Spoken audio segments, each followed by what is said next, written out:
today. What day is it? Today is August 23rd. No, August 24th of 1991. It's been such a shit year for me, if I'm honest, and yesterday my husband bought this tape recorder. I don't know why or for what. It's one of those many useless things he bought for absolutely no reason, just because he liked it or something. I genuinely don't care. I thought it would be alright to, take it borrowed and vent my sorrows in a recording so that maybe I could listen to it any time, to feel sorry for myself or whatever. Or perhaps make a whole collection of my awful recordings and sell them on. So Ashley and Mason are out for the whole weekend. They're staying at my mother-in-law's place. I would have gone with them, but I'm sure I'm not her cup of tea. I have the house for myself, and I just drank a bottle and a half of whiskey. I've been dealing with stress lately. Not because of my job, not because of my family, nor my duties. I haven't slept well the whole week. For the 12th time this year. I have visions that keep tormenting me, and it's only when I get alcohol that I can relax. My mind goes blank. It's getting harder to make up words, so I'll just stop this crap right now. I just hope I can rest tonight.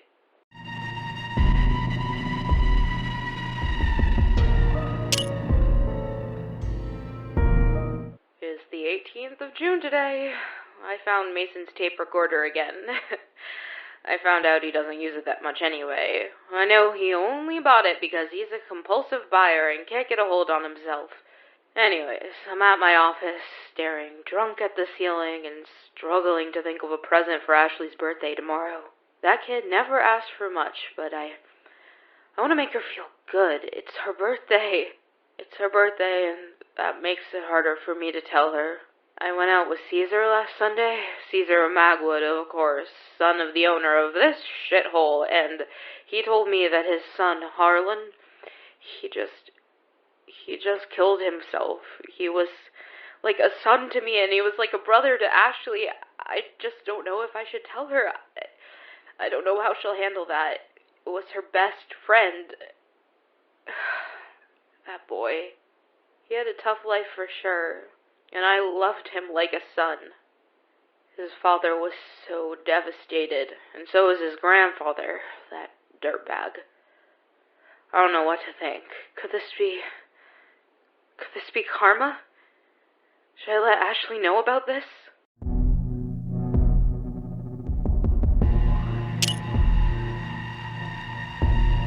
It's October 11th of 1992.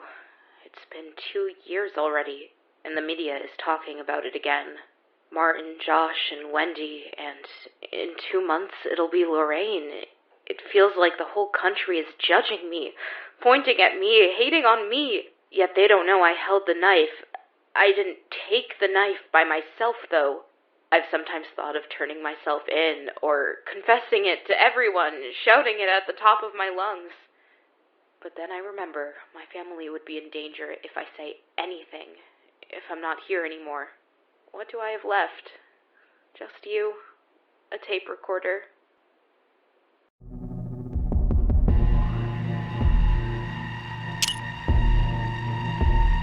Hello, it's finally Christmas Day, and I just woke up to the solution. Yeah, I think I found a way to redeem myself, to liberate those children, somehow. I know I can't revert what I did, and I know I can't bring them back, but I can release them from their prisons. Yeah, I've been gifted with a vision, but I can't do it alone. I'm gonna need someone who can connect with them, someone they want to listen to. I'm putting an end to this soon, boys. Just hold on.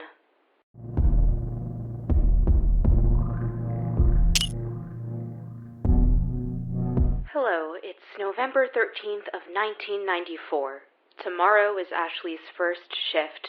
I convinced her to take the job, and now my plan must work out. I know, I'm such a terrible mother for leaving my daughter alone in this death trap for 7 hours, but she has everything that is needed to resist. It will take time, but I can tell that this is what will put an end to everything. I've got work to do. Hello? Hello, hello.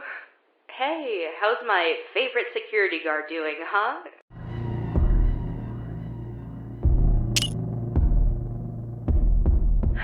Today is November 18th, and this is probably the last tape I'll record. And it's just for you, Ashley. I won't be around today, nor tomorrow, nor for a long time. I'm aware that nothing will ever make up for what I did, and that there are not enough words to tell you how sorry I am for doing this, for hiding it, and for letting you take this into your hands. I know I'm a horrible person, and that nothing justifies my actions. I was scared, terrified that something would happen to you, or your father, if I didn't do as I was told. I didn't know what to do, and all that panic, all that fear, my brain just stopped working, and I did it.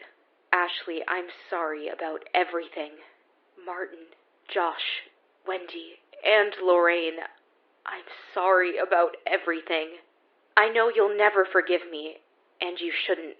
I know you'll never go back home, but the least I can do for you is give you the rest you deserve.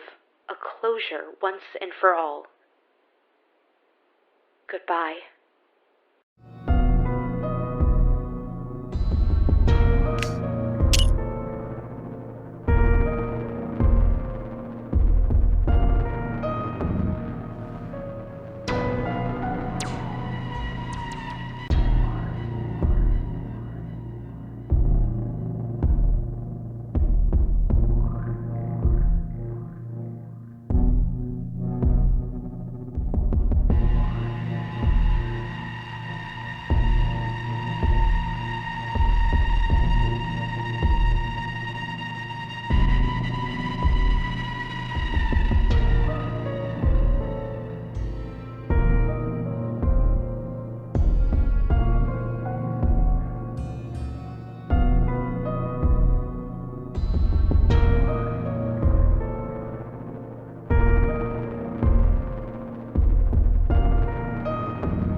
I like how this place looks.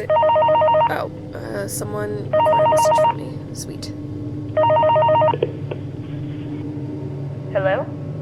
Hello? I hope this thing is actually recording. Welcome to Lakes Funland. My name is Rachel Waters, and I'll talk you through some of the basic things you need to know about the location, and how to do your job correctly. I personally worked in that same office before you, and dealt with some of the problems you'll have to deal with, but don't worry. I'm here to share some of my experience to help you get through your shifts. Now, I'll start by saying you have to be careful with everything you have on your hands, okay? You have some valuable equipment that needs to be handled with care and caution. That being said, it's time to introduce you to your camera monitor. There, you have access to almost every security camera around the location, except for the ones in restricted areas like the lobby, for example, or maintenance rooms. You can monitor the whole location without leaving your office. Cool, right? Also, if anything happens to a camera or something, make sure to reset the camera system. And that leads us to the next point. On your camera monitor, you also have a maintenance panel, which will be useful to restore any system that presents some kind of failure. Am I forgetting about something? Ah, yes! The staff recently bought tasers, each one connected to every camera. This means you'll be able to use them in case there's a threat inside the location, like a robber, for example. The taser will send an electric shock and disable whoever is not allowed in. Be responsible using it, though. The usage of this device more than 3 times will result in a system failure, and you'll have to restore it. When restoring it, it won't be as efficient. Alright, there's still 2 more things I have to tell you before concluding the recording. Try to keep everything at a low temperature using the ventilations. It's important to do this because when the whole location overheats, the systems can stop working properly and the whole place runs the risk of catching on fire. I'm not joking. The ventilations may stop working after a long time, but don't worry. Just restore them on the maintenance panel and you'll be fine. Finally, one thing worth mentioning is that the last person working here complained about the animatronics moving at night. Not gonna lie, I also had to deal with that at times. But in case you notice the movement as well, or if they try to get into your office, just lure them back with the audio player. Something on their systems makes them go wherever there's sound. Well, I think that's it. You should be fine now. Have a good night, and I'll talk to you tomorrow.